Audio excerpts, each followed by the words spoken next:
Before LSD became a symbol of 1960s counterculture, it was a laboratory tool and a potential wonder drug.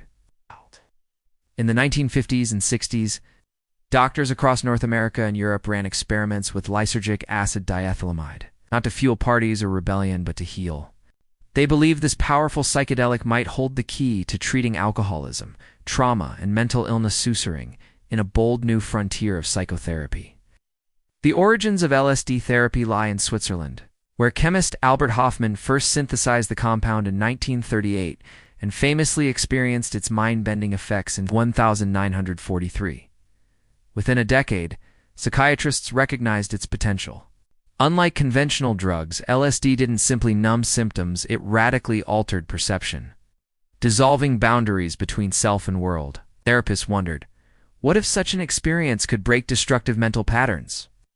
Alcoholism became one of the earliest targets. In Canada, psychiatrist Humphrey Osmond conducted pioneering trials in the 1950s. Giving alcoholics controlled doses of LSD in a therapeutic setting, the logic was that the intense, sometimes spiritual experience could shock patients into confronting their destructive behaviors. The results were remarkable. Many patients who had failed every previous treatment reported quitting drinking after 1 or 2 LSD sessions. Some described the trip as a rebirth, a mystical confrontation with themselves that changed their lives. Similar experiments unfolded in the United States and Europe. Therapists guided patients through LSD experiences to uncover repressed trauma, explore emotions, or break through rigid thought patterns. Unlike later recreational use, these sessions were carefully structured, often involving preparation, music, and follow-up therapy. Early reports suggested success not only in treating alcoholism, but also in alleviating depression and post-traumatic symptoms. The promise of LSD therapy was so great that it attracted prominent supporters. Bill Wilson, co-founder of Alcoholics Anonymous, took LSD in the 1950s and believed it could help people achieve the spiritual awakening central to recovery.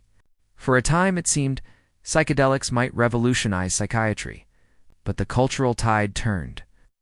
As LSD escaped the laboratory and entered popular culture, it became associated with rebellion, counterculture, and political unrest. By the late 1960s, the same drug that had once been studied in hospitals was fueling mass panic in governments. Legal crackdowns followed, and in the early 1970s, LSD was banned worldwide. Research ground to a halt. Promising studies were forgotten or dismissed as tainted by the drug's reputation. For decades, LSD psychotherapy was a forbidden chapter of medical history. Yet in recent years, it has begun to re-emerge. Modern trials with psychedelics LSD, psilocybin, and MDMA are again exploring their potential for treating depression, PTSD, and addiction. The methods are more rigorous, the settings more carefully controlled. But the echoes of the 1950s experiments are unmistakable. What was once dismissed as trippy quackery is being revisited as a serious scientific frontier. The story of LSD psychotherapy is thus a cycle of discovery, rejection, and rediscovery. In the 1950s and 60s, doctors believed they had glimpsed a tool that could heal by opening the mind. Society wasn't ready to accept it, and fear smothered the research. But as stigma fades and evidence mounts, the trippy experiments of the past may prove to have been not folly, but foresight.